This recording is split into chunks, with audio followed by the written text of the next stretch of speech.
I'm Eliza Hayes, 31, and I'm supposed to be dead. But right now, I'm standing on a carpeted conference stage in a crowded hotel ballroom during a shareholder meeting. My husband stands, pale and small, and tells security to remove me. My mother-in-law, Margaret, calls me an imposter as if naming me that could make it true. My father-in-law, Gregory, pounds his fist and says I'm disturbing a memorial. The family attorney hisses that the deceased cannot disrupt her own affairs. The private doctor who signed the papers declaring me deceased stares at his shoes. I lift the decorative urn they used at my funeral, crack the seal, and let pale sand spill through my fingers into the microphone's silence. My chief operating officer locks eyes with me like a lifeline. Maya hits record. The room freezes. I say, plain and loud, "You declared me dead to steal everything." But I woke up.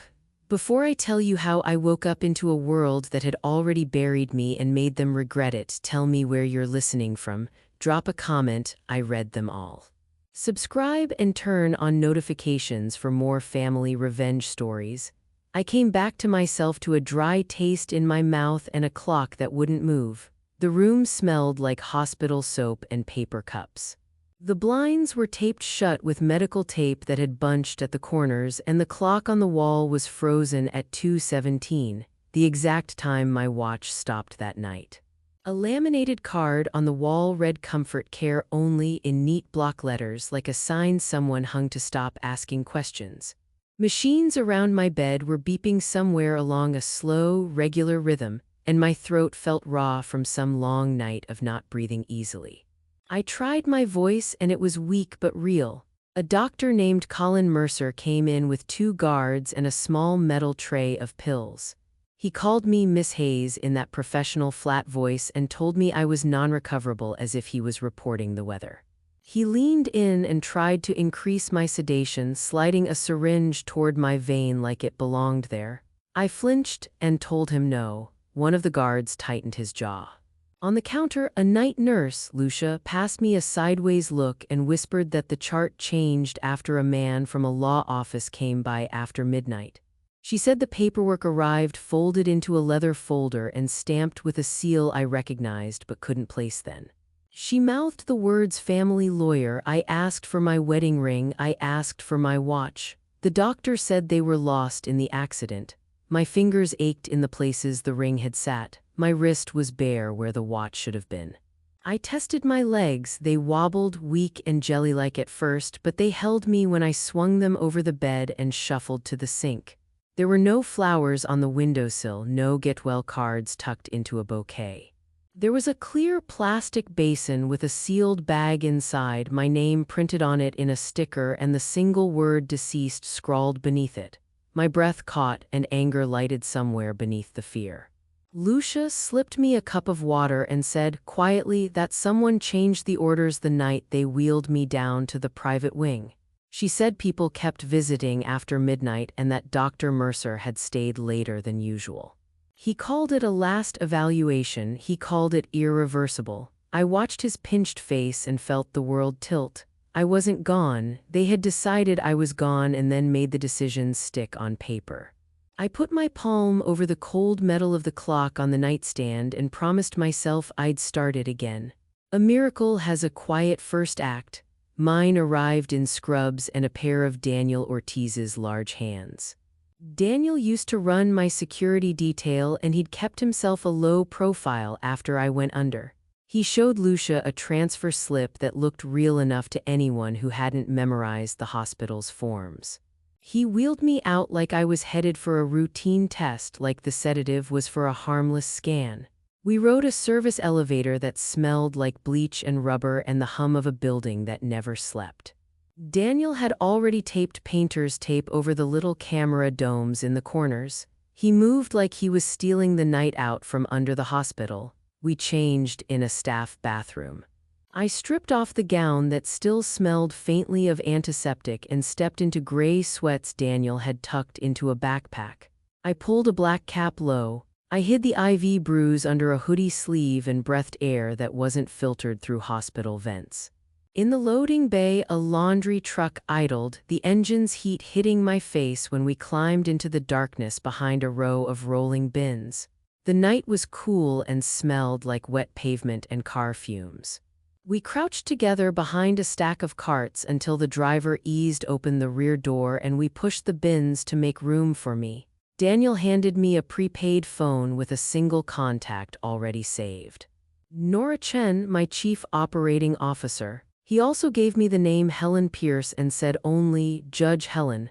He said them like talismans. He slid a small paper bag with 2 aspirin into my hand and said quietly, "We get you somewhere safe. We get proof, then we take the story back." His voice had a hard edge I hadn't heard since before everything went wrong. The truck rolled away, and for the first time in days my breath didn't feel like it belonged to someone else. In a cheap motel off the interstate, neon humming just outside the window, I saw the world they'd built without me.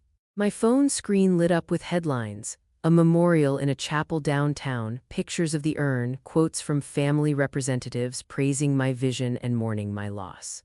A clip from a news aggregate showed Samuel placing a ceremonial hand on an urn while Margaret dabbed at dry eyes. The company website had a glossy notice about continuity and leadership. There was a photograph of my empty chair at the office with a caption that read, "Honoring Eliza Hayes's legacy." My apartment had been labeled under review. My credit cards were declined when Daniel tried to buy coffee. My email had been reset to a trustee address. They had moved my assets, locked my accounts, and changed my name in systems with the clinical efficiency of people moving furniture. They owned the story now. The funeral, the words, the quiet pity of strangers who thought I was gone. I owned a hoodie, a prepaid phone, and a watch that didn't move. I froze the image of that urn on my phone. It sat there, matte and cream-colored, the same one they'd put on the memorial stage. If I could hold that exact urn in my hands someday, I told myself I would make that sand speak. Daniel took me to a storage unit I kept for what I called disaster days. I used to joke about it with Nora for what if the servers burned, what if the office flooded, so I kept a small locker with backups. I punched in the code and the panel refused me. Someone had changed it. Daniel popped the panel with a wire and a practiced shrug like he did favors for friends. Inside, among boxes of old campaign flyers and winter boots, I found a laptop wrapped in an old scarf, an encrypted drive tucked into a shoebox, a folder with originals of my contracts, and buried under a stack of press kits, a small zip bag with a spare ID and a keycard I used to keep in a drawer. My crash night clutch was in a sealed tote. I hadn't expected it to survive, but there it was, the leather patched and smeared with what might have been blood. In it, my watch lay cracked and still, the hands frozen at 2:17. A fountain pen with the Whitlock crest sat next to it, the same crest that had shown up on the family attorney's notes when I first tried to call Samuel the morning after the crash. I slid the dead watch onto my wrist. Its weight felt like a promise. Daniel told me my car had been taken to a tow yard and crushed under a rush order from someone claiming estate counsel. He kept a small stack of receipts and a photo of the yard sign. He said we should save those as evidence. The receipts smelled like oil and rubber. I tucked them into my phone case and felt, for the first time since the hospital, a plan begin to form. We made a list in the dim orange light of the motel lamp. Get into the office after midnight, pull the email archive, trace the forms that had labeled me non-recoverable, find who signed for the cremation. We wrote it down in blunt words because the claws of a plan are sharper when you can read them. I set the dead watch against my pulse and swore I would make it tick again. I texted Maya Brooks with a burner number. Maya is the kind of reporter who hears a squeak and turns it into a door. I wrote, "You ever want a career-making piece? Meet me, no witnesses." She sent a string of laughing emojis and the time of a library back room. We set ground rules like secret agents. No one posts my location, everything is recorded on at least 2 devices, copies go to 3 separate drop points, and if I disappear, the story goes live automatically. Nora added a clause I liked: no legal filings before we had ironclad proof. Helen insisted on keeping anything I did legally simple and public-friendly, plain facts, names, and dates, so nobody could drown it in technical language. We made a list of first targets with big, blunt headings: hospital forms, cremation paperwork, insurance records, Samuel's signature on executor papers. I said the words out loud so they'd land in my own ears. I told them I didn't want to ask politely for what was mine. I wanted to take the door off its hinges. There was no romanticism in that sentence, just cold, clean intent. We agreed on signals and backups. A parked car with its lights on meant go, a paper boat on a fountain meant keep your head down. Daniel taught us a set of physical cues so we could check on each other in crowded rooms. Helen slid me a legal point that mattered in plain English. If the filings had contradictions, we could make that simple contradiction look huge in public. She smiled like a surgeon. I wanted that smile stitched into my plans. Nora drove a rusty sedan that smelled like gum and coffee, but she brought me a list of people inside the company who still believed me. One head of product, 2 junior producers, and an IT guy with a soft spot for underdogs. We wrote down names and times and who would be where when. We put sticky notes on my motel lamp and circled the ones that mattered. At the center of our map, I placed my dead watch and the image of the urn. Motifs make you keep moving when every door creaks closed. The hospital's records office is a nondescript room behind frosted glass where the world's decisions live in folders. I walked in wearing sunglasses, a hoodie, and a look meant not to be recognized. The clerk looked at me and said with the kind of calm that set my teeth on edge, "That file is closed. The patient is deceased." I held up my phone and showed her a live photo, myself blinking, proof in pixels. She called a supervisor who called security and read from a script about policy. The words policy have a way of turning me into a nuisance in other people's eyes. It was a tactic I'd seen before: bury the living in paperwork until they stop being human. Dr. Mercer materialized at the doorway like he'd been summoned by the word dead itself. He used my first name in the way a man uses a label, not a person. "Impersonation is a common manifestation of grief," he said, his voice smooth as the sterile tile beneath our feet.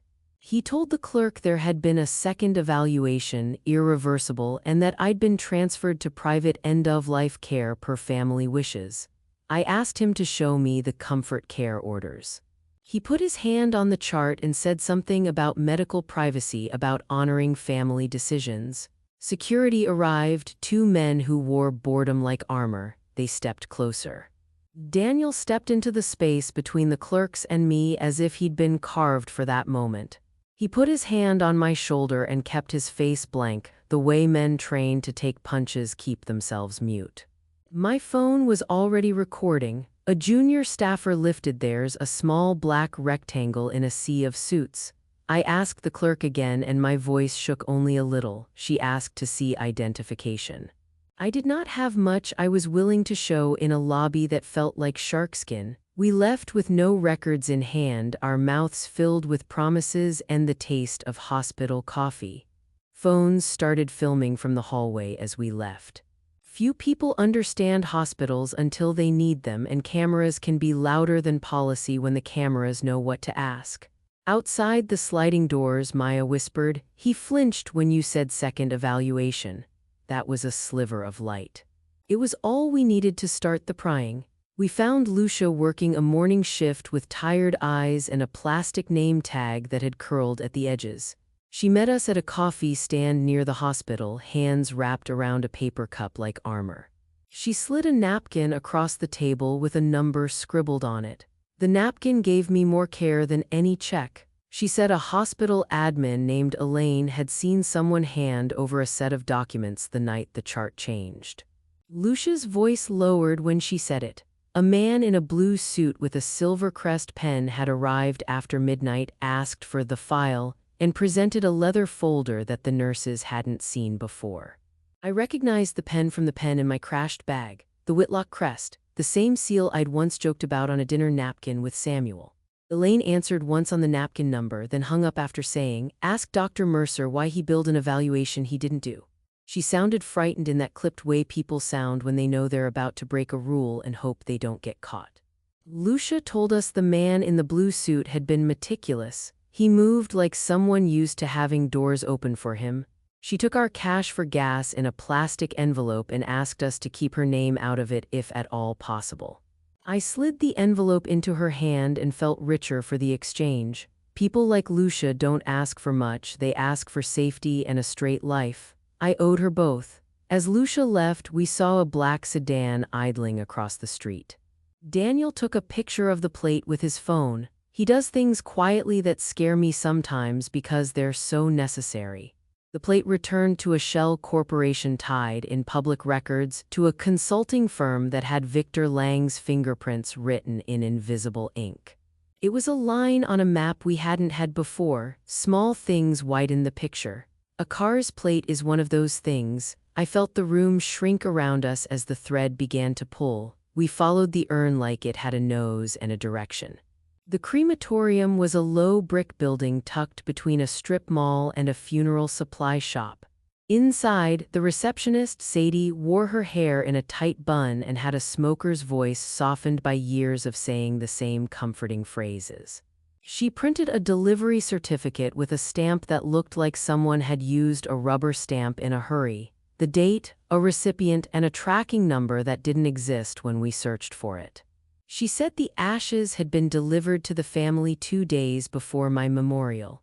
On the wall behind her, a glossy price board showed urns in all sizes. The urn used at my memorial was the premium model, cream-colored, weighted in the photograph so it sat like a proper object. I asked how heavy the urn should be when it leaves. Sadie shrugged and said weight varies, but we never felt ours to need extra checks. When I asked to see the manager who handled the case, she said he was off-site and won't be reachable until next week. Her chin wagged in that particular way of someone who's been asked questions they know are dangerous. Sadie mentioned special handling because of prominence, as if prominence buys you the right to skip steps. We bought the cheapest urn in cash and asked for a paper receipt for a pet. It's funny how humility buys you access in the strangest places. The cheap urn had a hollow sound when we tapped it. The memorial urn in the footage sounded heavier in the video from my funeral. Maya recorded Sadie's offhanded phrase. Special handling, and I watched her thumb it into a note app like a miner eyeing a strike. We left with a cash receipt, a photocopy of the delivery certificate, and a belief that was growing into something like a weapon. The urn could break them. If it was fake, if the ashes were sand and a weighted disc, then the whole house of cards came down on a single, stupid lie. A private investigator started tailing us like a stray dog with a business card. Owen Brill followed Daniel to a drugstore where Daniel ducked into the pharmacy to pick up bandages. Daniel knew him, though. He'd worked security long enough to know how to move through people who thought they could buy loyalty. Daniel circled back and snapped a photo of Owen meeting a man who looked like Victor Lang, the Whitlock attorney. The two of them huddled for a moment outside a coffee shop, their heads so close it looked like a private confession. Daniel slid the photo across the motel table to me like a cold coin. Nora called me in a voice that had exhausted itself into quiet panic. "They locked me out," she said. Her hands were already on the mouse when they shut her down. It told her the account was archived by executor order. That phrase, executor order, felt like a hand closing over my throat. If they could freeze internal accounts, move money, and archive messages before anyone noticed, they could rewrite the past as if it had never been mine. I felt the cost of every click I'd ever made, each one turned into a trail they could erase. They didn't stop at letters and shadows. The newsroom where Maya worked got a call threatening the building. Bomb threats arrive like urban legends. The threat itself is often a bluff, but it turns out to be all a person needs to scatter people and kill momentum. The building emptied, the editors locked doors, and for 6 hours the story lived in a digital limbo. Maya paced the lobby with a cigarette she didn't want and an anger that burned cleaner than any flame. A board member called Nora with a voice slick as oil, telling her the family would step in to stabilize the brand. That phrase was another kind of weapon. When a family with money says the word stabilize, what they mean is control. Daniel photographed the people who followed us. He kept a catalog of faces and cars and license plates. Every time we hit a lead, we felt the ring tighten. Small people lost their courage. The hospital clerks who'd glaze over when we asked for files suddenly remembered policies. The crematorium manager insisted on privacy. Threats arrived in anonymous texts to Nora, "Quit now or you'll never work in this town." People who'd been kind before turned their backs. The harder we pushed, the faster they closed doors. It was a familiar strategy: bury the truth in a pile of new obstacles until the living get tired and the dead look natural. I learned to count the cost as part of the plan. We couldn't panic because panic is visible and can be used against you. We documented everything we could. Helen kept a calendar in plain handwriting and circled the windows where we could act. Maya stayed on the story even when her editor trimmed the edges to protect the office. We adapted like machines. We moved faster or they would move faster than us. That was the truth of it. They had resources and a playbook. We had urgency and truth. It wasn't elegant, but it was ours. Helen met me in a diner with a pie under a glass dome and a public terminal close enough to the counter that someone could see what we were doing if they wanted. She slid a stack of printed probate filings across the table like a doctor handing over test results. The pages smelled faintly of printer ink and diner grease. I spread them out and we read them together, not as lawyers but as people who were trying to catch a lie by its edges. There it was, a short declaration saying my recovery was impossible, signed in a block of handwriting that could have belonged to anyone who knows how to press a pen hard. Beside it was a single-page directive labeled Family Wishes, signed with Samuel's name. The dates were the kind of sloppiness a desperate person makes when they're trying to fake certainty. The final evaluation Dr. Mercer recorded had a date that came after the date the crematorium said the urn was delivered. Someone had delivered ashes before the evaluation that supposedly proved I was gone. I stared at those dates, the numbers blurring in the diner light, and felt a cold clarity. You can't fake time, not when people keep records. Helen explained it without the terms that make people's eyes gloss over. If the urn was delivered before he even said you were unrecoverable, that's a direct contradiction. She tapped the dates like piano keys. Show that to anyone, they'll get it. You don't need a law textbook to see a lie. Her voice was steady and sharp. She said the word fraud plainly and didn't wrap it in legal cloth. She said we should record her reading the timeline in plain language for Maya. I asked for her to say it in words that a neighbor would understand, not in words that make judges nod. She laughed and obliged. We recorded her because sometimes a voice saying the obvious in a calm way breaks through people's confusion. That mismatch was a thread we could pull in public and in court. Helen told me she could explain it on camera in a way that would resonate. Date 1, date 2, the urn delivered when I should have still been breathing. She drew a simple line between the dates for Maya so an editor could cut it into a clip no one could spin into fog. It felt like finding a key in a pile of sand. It was small, but that key could open a lock if we moved before the family pressed the slam shut. I met Maya in a library back room where the lights hummed and the world felt like it was arranged by librarians who kept secrets well. I handed her the video of Helen and the cremation printout, and I watched as she became the reporter I'd hired because she couldn't leave a question alone. She started to draft with quick, confident fingers, typing a headline that wasn't dishonest but that would force attention. Memorial without a death certificate? She wrote a lead that asked the simple question we needed people to ask: did the family have proof? She sent a short list of questions to Victor Lang and asked for answers. That was part show and part weapon. It dialed up the family's radar. Within hours, the company newsroom received a polite cease and desist from Victor asking them to stop implying wrongdoing. He wrote like someone who'd practiced sounding offended while doing harm. Maya held back the full story for 24 hours because I asked her to wait. 24 hours to get one more piece, a witness who handled the urn. Holding the story felt like holding a grenade. You could show it to people and cause controlled damage, or you could throw it and watch everyone scatter. It was a risk to tell Maya what we had.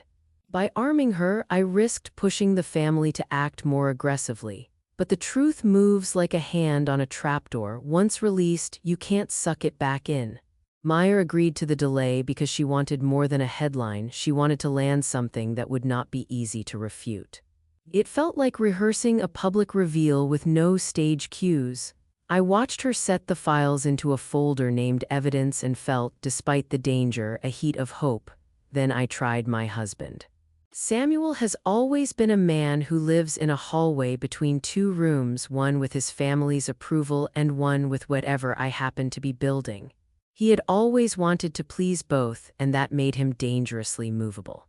I texted him using our private code, 3 hummingbird emojis, the silly little signal we used when we needed to say something without other people reading it. He replied with an ellipsis, then nothing, then a street name.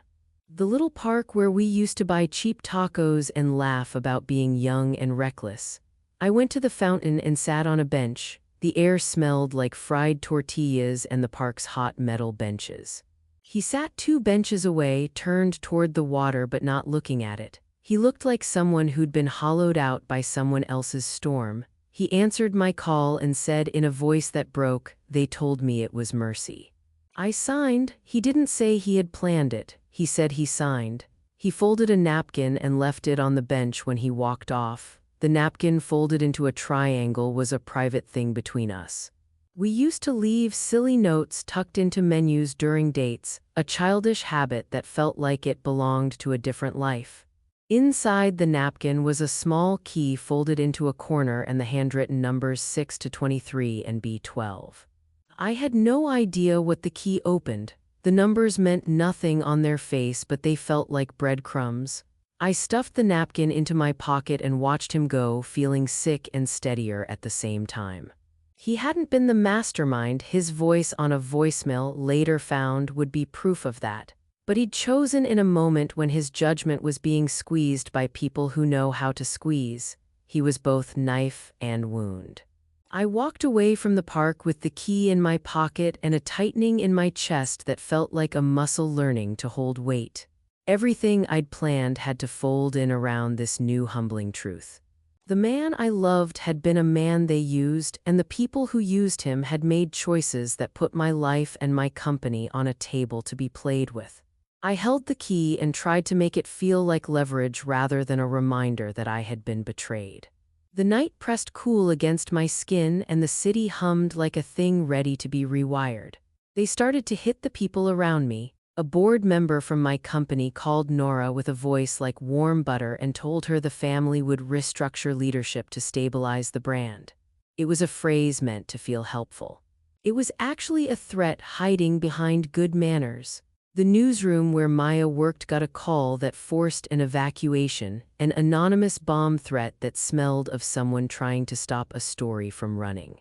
The building emptied for hours while 1,000 small decisions took a breath. Editors who had backed Maya for months softened their stance, worried about families and liability and being in the middle of a conflict only a handful of people understood.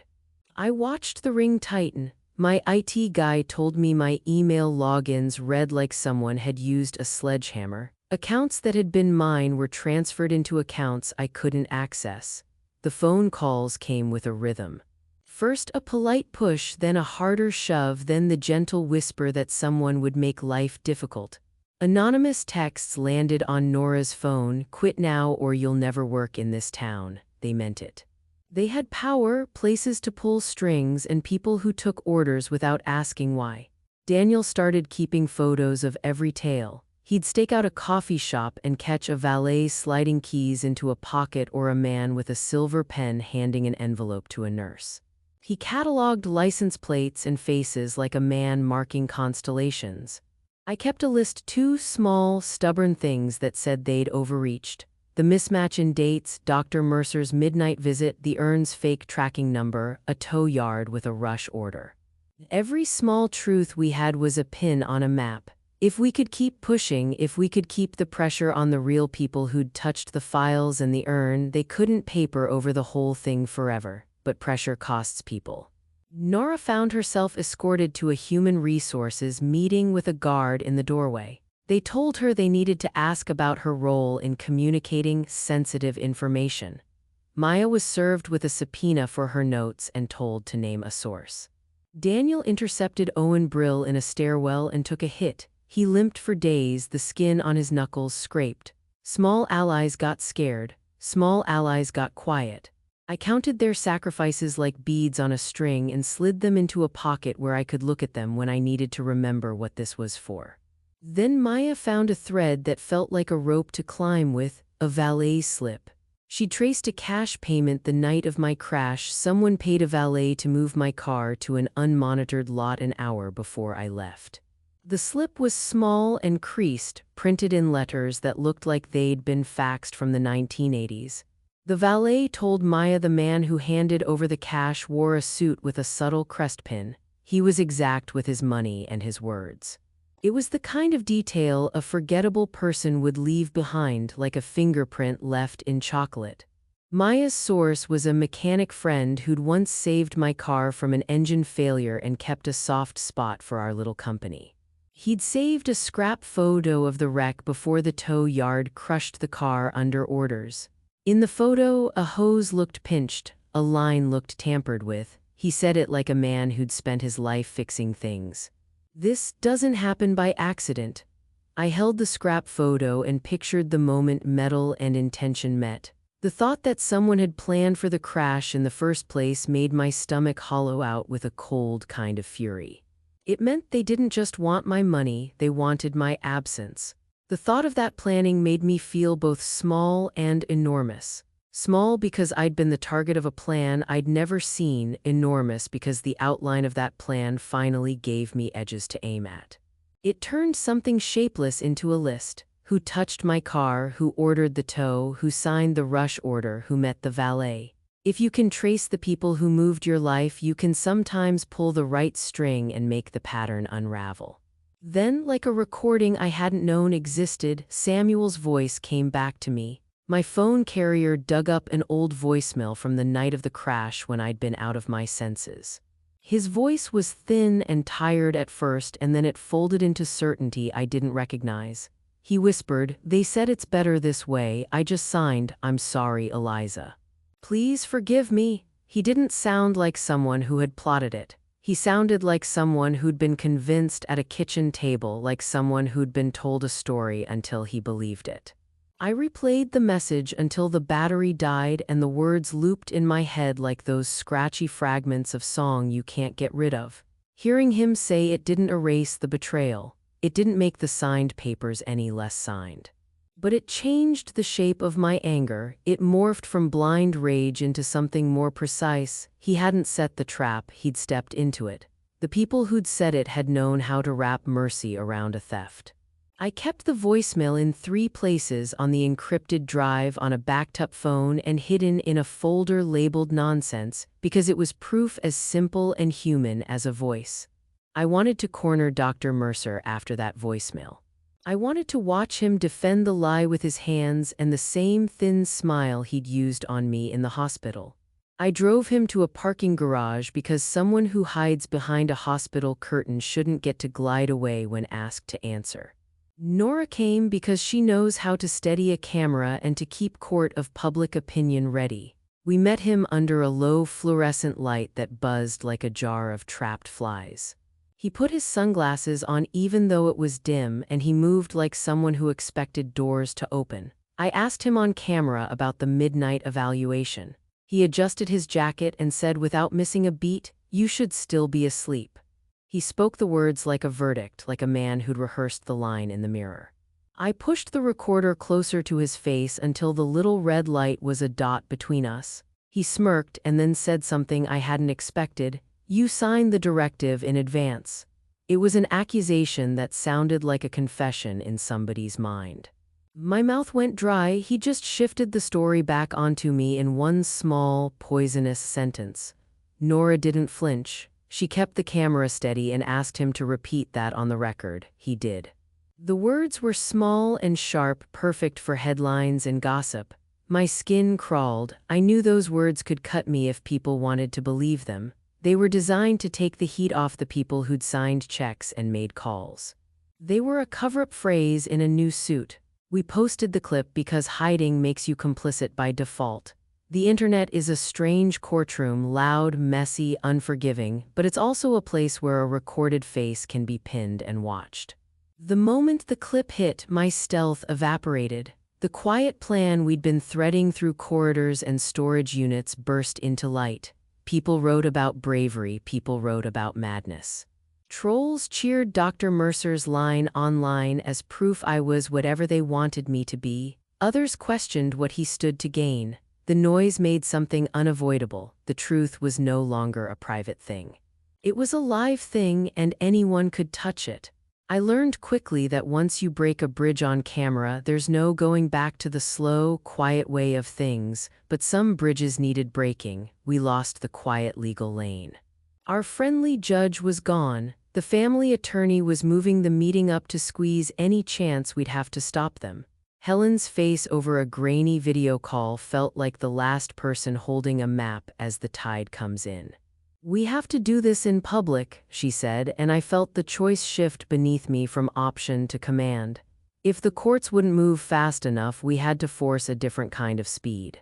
If we waited for paperwork to catch up, they would finish the job on stage under polite smiles. So we built a new plan that burned the slow way of moving. We would show up in person. We would go to that meeting and take the mic. We would bring undeniable proof and make it impossible for them to spin the room their way. Helen said she could have an emergency order on site, but only if I was there physically with proof in my hands.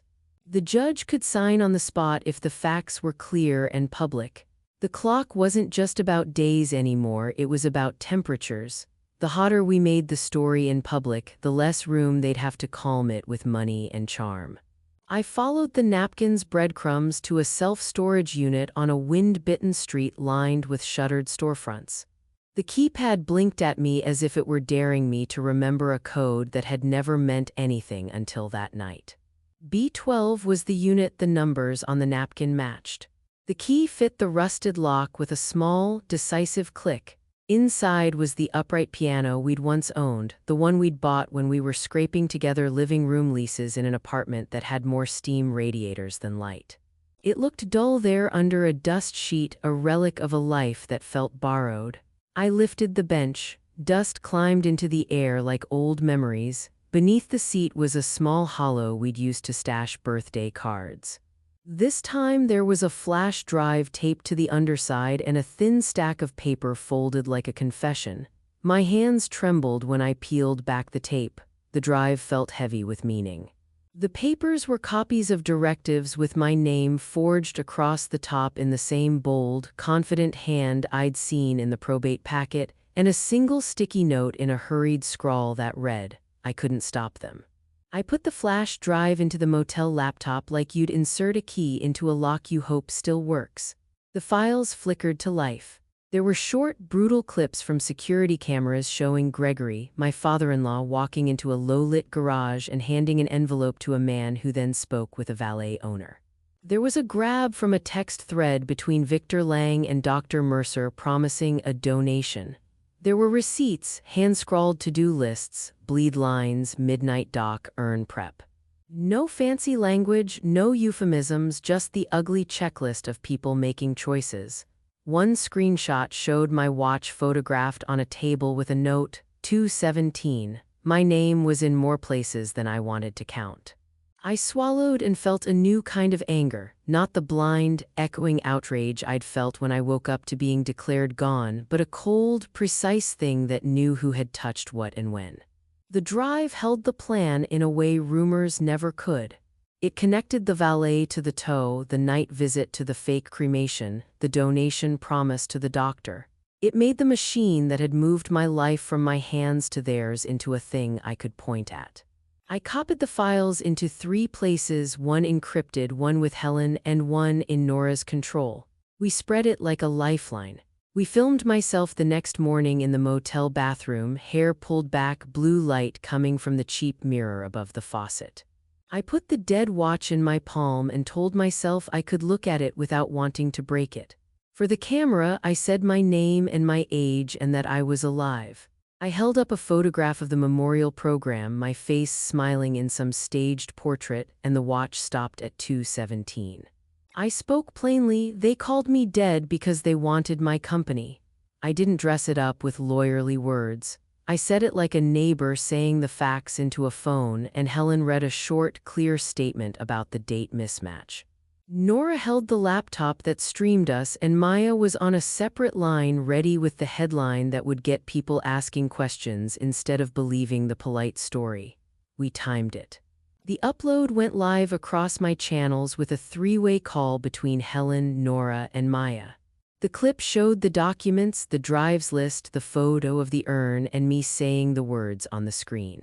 The stream spun out and people started to write. Old friends called in a rush, my aunt left a voicemail that made me cry until she hung up, and strangers lined up with messages I didn't ask for but needed. Trolls came fast, calling me a liar and worse, but there were stitches of people who chose to believe and offer help. The internet is a noisy place, and I knew some of it would be cruel. I shut the comment window and listened to Helen explain the mismatch in calm, neighborly terms that a jury could understand. People I hadn't heard from in years wrote to say they were proud or afraid for me.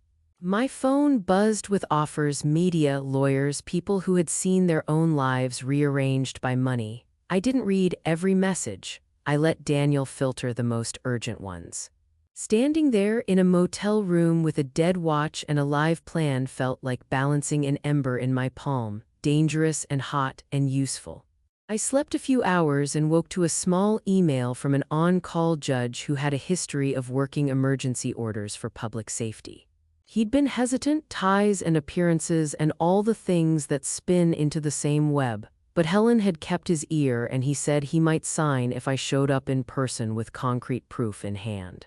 So I said out loud to Nora, Helen, Daniel, Maya, and the little handful of people left who knew where I slept, I'm going on the stage. I felt ridiculous and enormous saying it. Helen arranged legal cover in simple language. An emergency order could pause the changes to my company if the judge saw clear contradictions. Daniel mapped the hotel, service corridors, back doors where security liked to stand. Maya built a synchronized data drop so that when I took the mic, the files, the footage, and the receipts would go live across channels at once. We rehearsed the timing until it felt like muscle memory. My watch sat on the motel sink like a small, stubborn promise. I restated the goal in blunt terms. I will walk onto that shareholder stage, hold up the urn, crack it open if I have to, and force them to explain how ashes came before an evaluation. I will not leave the story to lawyers who move like ice. I will take the microphone and make them answer in front of the people who'd been told my life was over. If I failed to get on stage, then the files would drop anyway and the truth would be out without me. That thought was both terrifying and oddly freeing. There were risks I couldn't smooth over. If security stopped me, they could have the files circulating without me in the room. Truth with no face is easier to deny.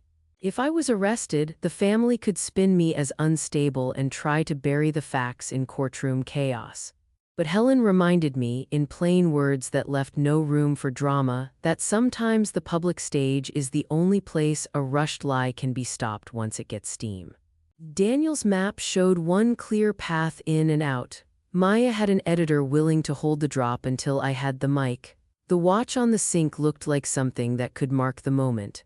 I breathed into my hands and felt the rhythm change. We were past the quiet steps now. There was no going back to slow. I picked up the dead watch, felt its cold metal, and for the first time since that night I felt ready to set a clock to run. The bank calls started later. My accounts showed an estate freeze, a phrase that sounded technical until you couldn't get coffee because a card declined in someone else's hometown. Daniel had to front taxi rides and gas, and he hated doing it because he likes the dignity of people paying for their own decisions. Nora got a call from a very polite woman at a financial firm suggesting it might be best if she considered other opportunities. The polite woman didn't understand that threats with warm voices still hurt. I learned quick how silence can be weaponized. When people who owe you favors start calling to excuse their distance, you feel the world as razor thin. Nora's phone lit up with texts that made the lights in my chest blink faster. "Quit now or you'll never work in this town," one read. Another said they could ruin her career in a week.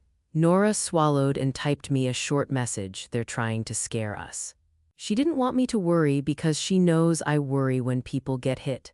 She arranged new software on her devices, and yet the threat was a physical thing. You can harden a server, but you can't harden the person who'd get their phone hacked and their life put on display. Threats became a steady drumbeat that suggested consequences much worse than losing a story. Safe spaces went bad in a way that's almost humiliating.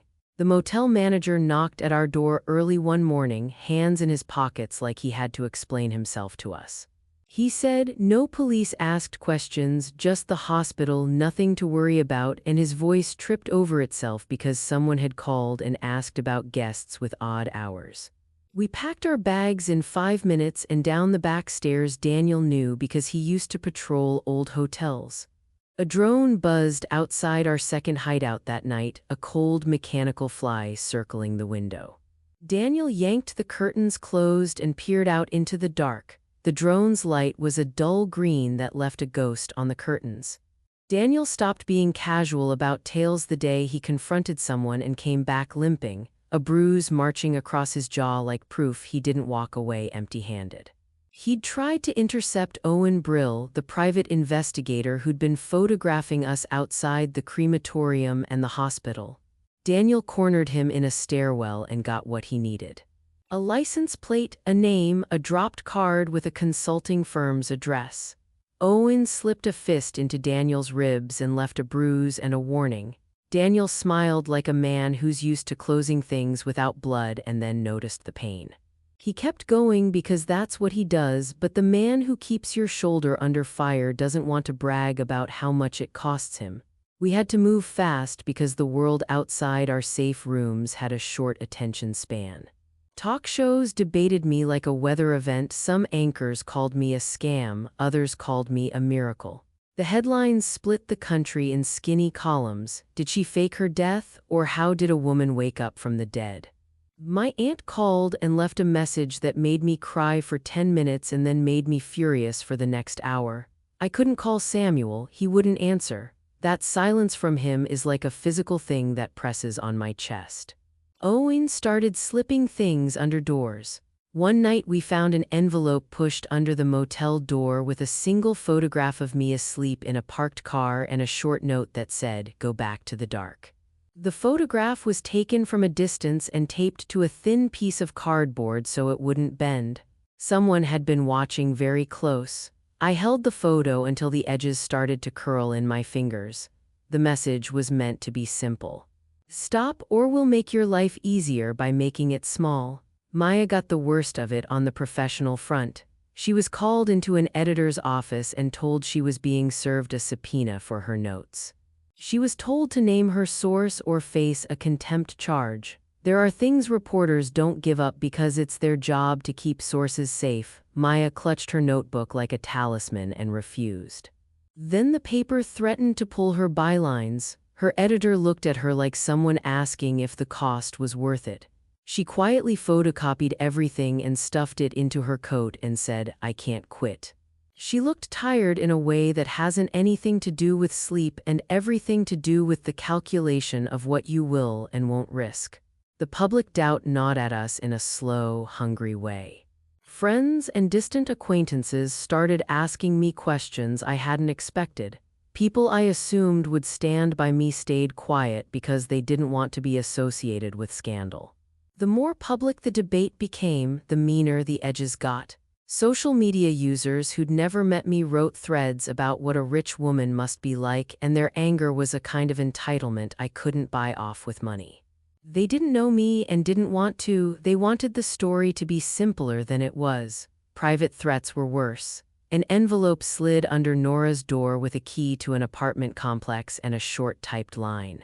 Consider this your option too. Someone called Daniel's mother and mentioned his job in a way meant to make the family feel ashamed. They were pulling at the strings that hold people in place, jobs, reputations, kids' schools, and using them to make people dance.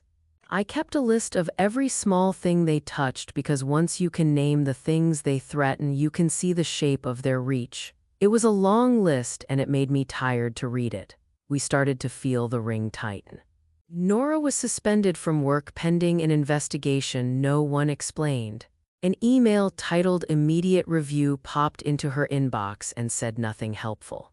Maya's legal counsel was questioned, and her editor told her to tone down the story for now. Daniel stopped answering for whole afternoons because he was out watching a pocket of our city, making sure someone we needed to meet wasn't being trailed, checking to see if a car in a parking lot matched a photo he'd been given. He texted me short messages, all clear, stay inside. He sounded like a man holding a sandbag against a breach. People who'd been with us started to get frightened. Lucia told us to be careful and stopped answering my later night calls. Elaine, the hospital admin, went quiet. I called and left messages that looped into emptiness. The storage unit where my piano was suddenly flagged for an inspection. The lock company called to say there had been a complaint about unauthorized access. It all felt like a funnel into which anything inconvenient for them could be poured until it disappeared. Then the court calendar closed on us. Our friendly judge recused himself and the new dates shoved everything further out. The family attorney, Victor, moved to compress the meeting schedule so the shareholders would be presented with a tidy narrative before our bigger pieces could land. Helen called me and said in plain language, "The window is shrinking." She said we needed to pick a day and make the public the only jury that mattered. The plan we had: walk into a shareholder meeting, hold up the urn and show the receipts and the dates, suddenly looked both necessary and wildly dangerous. That danger changed us. We tightened our signals, reduced meetings, few people knew where I slept. We rehearsed the path into the hotel like dancers rehearsing a fall. Where security kept their radios, where service doors chinked open, how long it took a guard to check a badge. Maya kept 2 copies of everything and hid one in a book at a library branch she trusted. Helen found a judge who might sign an emergency order if I stood in front of him with the evidence on stage. Daniel put his body between me and anything that might be thrust my way. We all moved smaller, like animals in a night when the moon is hidden. Every time they closed a door, I wrote it down. Every time they threatened a life, I put down the name. If they wanted to constrict us, we would make the stage so bright it showed every fingerprint on their script. They could keep me off my accounts and smear my name until the ink ran, but I had the urn and the watch in my head, and I had people who believed that truth matters more than comfort. The ring felt like pressure at my throat, but pressure teaches you how to breathe differently. We learned to breathe in ways that would make us ready to speak. Sitting across from Evan, I watched the coffee steam like a small white flag. He described the call. A polite man asking for speed and discretion, a reference to a donation, a detail that made his voice shake. The man asked for the premium urn and said no questions. He'd stamped a delivery certificate after being handed a sealed bag of cash and the instructions to mark the transfer as completed. He admitted that the signature on the tracking slip had been forged or supplied by someone who'd briefed him on what to write. The whole thing smelled like something designed to be believable to people who didn't spend their lives checking receipts for holes. The urn's secret was uglier than I'd imagined. It wasn't just a fake label, it was a staged object meant to be shown on camera, a prop to sell the idea that I was gone. Maya filmed him while I listened and kept my face still. When he agreed to sign a statement and let us have it, I felt the first honest tremor of relief in weeks. Evan's words were simple and concrete. If someone paid him cash and asked him to prepare everything, he did it. He didn't want to be hooked into the larger scheme, but he was part of the machine, and now he'd let us see his gears. Helen read the trust clause out loud like it was a line from a sermon that changes everything. She didn't wrap it in law speak. She said, in plain words, that the Whitlock family trust required evidence of cremation before funds were released. A single sentence buried in a long packet, the kind of sentence that explains motive without anyone having to guess. She pointed at the line and repeated it slowly so a neighbor would understand, not a courtroom. Funds release only after proof of cremation, she said, tapping the page. They had the clause. They had motive. The clarity in her voice made the motive feel less abstract and more like a push money unlocked by a box of sand.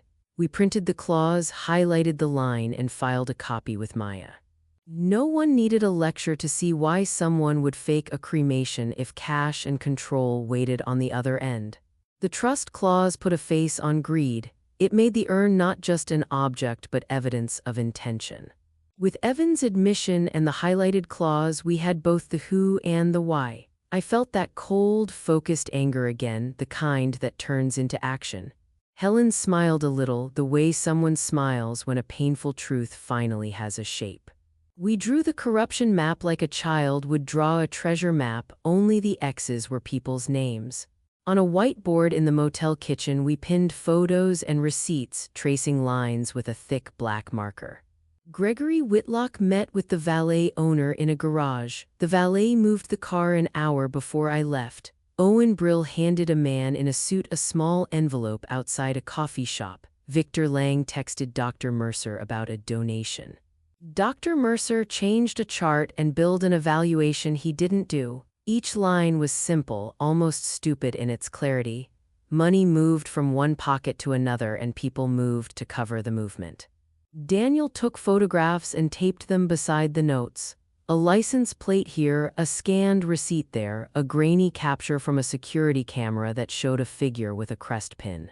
I put the napkins numbers and the B12 key under a photo of the piano bench. Helen kept the probate copies with dates circled in red. We labeled each link in plain English, no jargon, who, when, where. The map made it impossible to pretend these were isolated acts. It showed a plan, a chain of hands passing instruction in cash until my life was little more than a transaction on paper. I liked the map because it let me look at something and say with confidence that the line from their choice to my disappearance existed and could be followed. Once the map existed, the plan hardened. The Whitlocks moved the shareholder meeting up by 48 hours to try to finish this on their schedule. Our on-call judge recused because of social ties, one more closed door. Helen called and said there was no more quiet legal path. The judge, who had agreed to be ready if I showed up with proof, was off the table. That meant our only option was the stage itself. We locked the high-risk plan in a small, humming room at midnight. It was simple and terrifying. I would enter through a service corridor the hotel overlooked, move through the back of the ballroom, and take the mic before the Whitlocks could present their tidy narrative. Daniel had a map of where security liked to stand, where the cameras pointed, where the catering door opened. Maya had 2 copies of everything, one hidden in her bag and one on a server that would publish the files the moment I took the mic. Helen arranged for an on-call judge to be at the hotel lobby with an emergency order ready to be signed on site if the facts were presented publicly. We rehearsed the timing until it felt like muscle memory. The corridor door at 11:45 p.m., the switch to a gray staff jacket near the service elevators, the moment the chairman says good morning when the mic opens, and me stepping into the light at 12:03. If security stopped me, the files would drop and the truth would be out without me. If I was arrested, the family could call me unstable and try to bury the story in court. We accepted both risks because the alternative was to let the stage be theirs forever. We slipped into our roles like people dressing for a dangerous, important play. Daniel folded into shadows and watched for tails. Nora kept phones lit and lines open. Maya sat on a bench in the lobby with a small hard drive in her palm, ready to press send the moment I took the mic. Helen sat with the judge in a diner across the street, coffee cooling in their cups. The watch that had stopped at 2:17 lay on my nightstand like a quiet dare. We had one night now, one chance to make the public the jury who mattered. The plan was locked, the risk was high. I felt my pulse steady in a way it hadn't since the hospital, ready, precise, and willing to break if it had to. Within the hour, the storage company called about an anonymous complaint. Someone had flagged my unit for inspection. They'd run a background check on the key number and found nothing illegal, but the people who flagged it had enough money and nerve to make the company nervous. The piano bench we'd trusted now had a lock inspection sticker on it and a supervisor's note saying a local official wanted to see the unit's contents. My safe spots felt like glass suddenly. The motel keys felt like they could be traced. Spam floods came at strange hours. My files were hit with phantom takedown notices and copied into a private server I didn't control. Someone tried to neuter our evidence by overwhelming the feeds. The storage list was leaked to a blogger who wrote an amused post about conspiracy theories. It was small, then loud, then constant. The world seemed to prefer a tidy narrative. A grieving family honored an outsider who would not be missed. The ease with which they tried to reduce my existence to a neat story took my breath away. I went silent for the first time in weeks, not to hide, but to think. Daniel kept a steady line of short updates, plates of tailing cars, doors opening for the wrong people, tenants being questioned. Nora's texts were fewer and measured. Maya sent me a single message, subpoenaed. That word arrived like a door slamming. People around me were being pushed into tiny boxes. I felt the cold of it. There was one quiet thing that refused to go away. A photo from an unknown number showing the little fountain in the taco park with a tiny paper boat floating on the water. It was our private code. It meant, "We are still with you." Whoever sent it didn't write anything else. I folded the photo into my wallet like a prayer. Helen found a judge who said, in a voice that sounded tired and kind, that he would sign the order if I appeared in person with tangible proof. He wanted to see dates, signatures, the urn, the receipts, things he could read without a law book. It was a fragile path, an old-fashioned one. Show up with your hands full and let a public official see what's real. It felt like walking a tightrope with no net, but it was the only road left that could stop their quiet machine. I chose to walk it. The ballroom smelled the same: lemon cleaner, carpet, old coffee, but everything else had been rearranged to make me look like the trouble. Security formed a line the way knights do when they're protecting a castle. My father-in-law sat at the head table, broad and angry, the way a man uses size to say he owns a room. My mother-in-law clutched pearls like a talisman and looked like she expected an audience to cry on cue. Samuel stood behind them, thinner than any memory I'd held of him.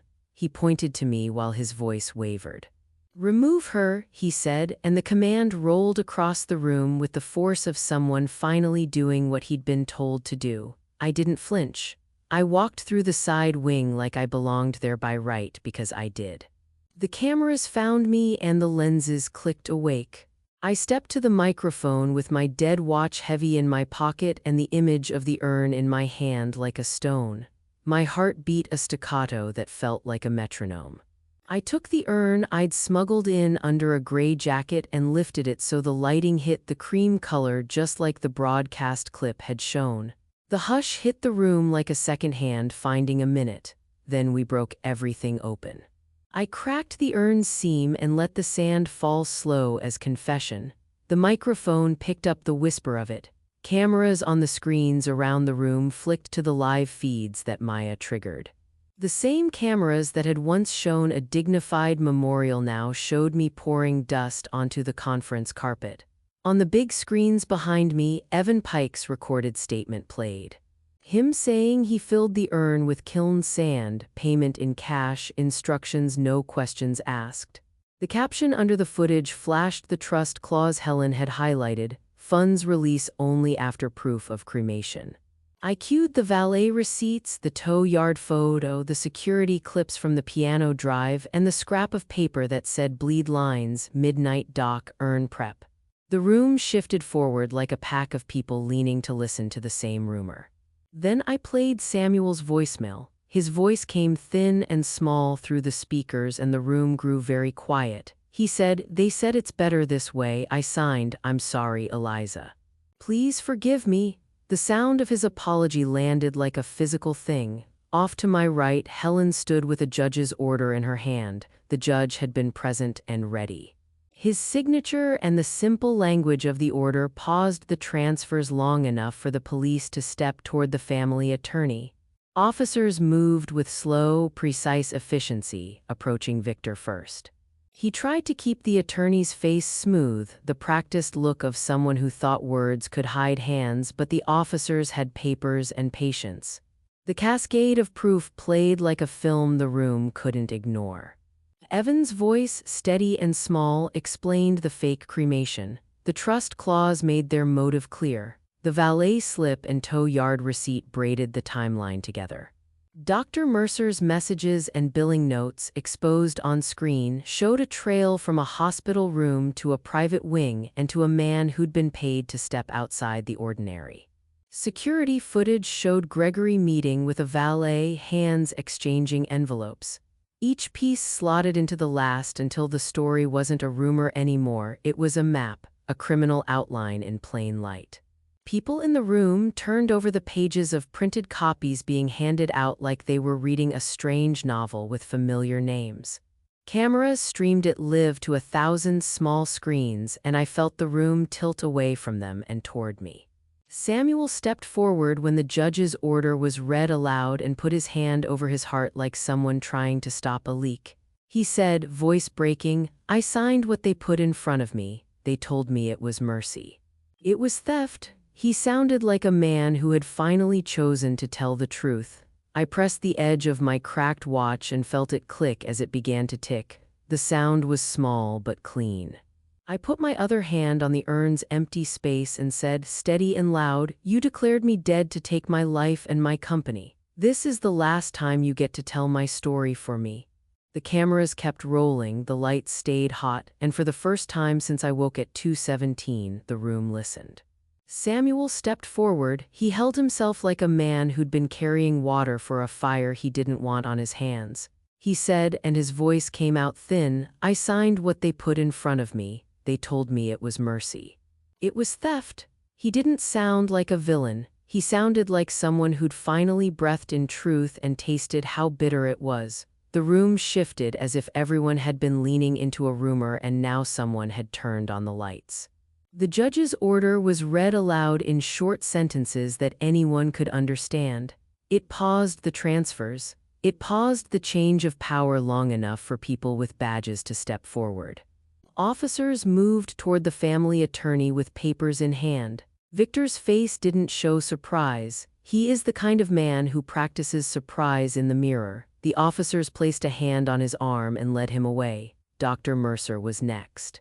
His sunglasses came off in the doorway and he blinked like a man waking from a dream. I watched him go and felt something tug loose in me that wasn't just triumph. It was the release of a weight I hadn't known I carried. I pressed the side of the broken watch and felt it start to tick again like a small, stubborn bird.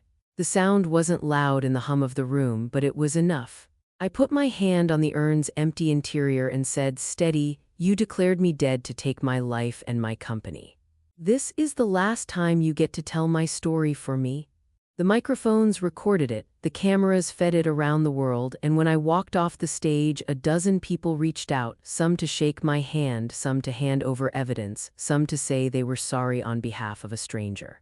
Samuel didn't follow me. He stayed where he'd stood until the room emptied like a tide. Once the dust settled, the work began in dull, bureaucratic ways, phone calls, meetings, and the kind of tedious paperwork that feels small until it isn't. I reinstated Nora the moment the board meeting ended. She walked back into the office with tired eyes and a coffee cup like a flag. I gave her a corner office and told her to stop apologizing for being loyal. I promoted Maya to lead the investigative unit and gave her the budget to build a permanent team that answers to facts, not favors. It felt right to make the change immediate and visible. People need to see that the company belonged to reality again, not to whisper networks. We reported Evan Pike to the proper authorities and worked with him to get his statement in front of detectives. He cooperated because he wanted to get his name out from under the mess and because, in the end, the truth made him feel less shame than the lie had. Dr. Mercer lost his privileges at local hospitals. He won't be making the calls that used to carry the weight of life and death. Victor Lang resigned from his private practice and then found himself facing charges he couldn't buy his way out of. The Whitlock's public relations people released a carefully worded statement that sounded like a parent who'd lost control of a temper tantrum. It had the shape of an apology but none of the heat. Watching them try to patch their reputation with words felt oddly small. The cost of what I did sits beside the clean victories like a set of small stones. I filed for divorce because I couldn't trust sharing a house with the man who'd signed away my life, even if he did so under pressure. Samuel signed a statement admitting manipulation and surrendered any claim on my company. He wanted to be left alone, and I wanted to be free. I started therapy twice a week because revenge keeps you alive, but it doesn't put the pieces back together. There's a stubborn work to healing that doesn't belong to anyone else. I visited Lucia and Elaine, gave them checks for security cameras and a promise that I would help if anyone bothered them again. Paying people back for risk felt like the smallest, most necessary thing. I slept 12 hours the first night without waking to sand in my mouth or the clock at 2:17. That sleep didn't fix everything, but it stitched a good seam. I held the dead watch in my hand, the one that had been frozen like a bruise, and I wound it carefully. It ticked like someone telling the truth in a quiet room. I know the cost will keep coming: friends who won't forgive Samuel, board members who will need time to trust, and nights when the sound of the urn falling into dust will wake me. Those are small debts I will pay in different ways. A month later, I stood on a quieter stage in a modest meeting room, no security lines, no camera vans, just my staff and a pot of weak coffee. I held the same watch on my wrist, now ticking, and looked at faces that had been with me through the worst of the noise. I told them plainly that we'd build something that couldn't be stolen, that we would fund an investigative desk with a firewall and an oath, truth first. The lights were soft. The room felt like a place where people came to solve problems, not to perform grief.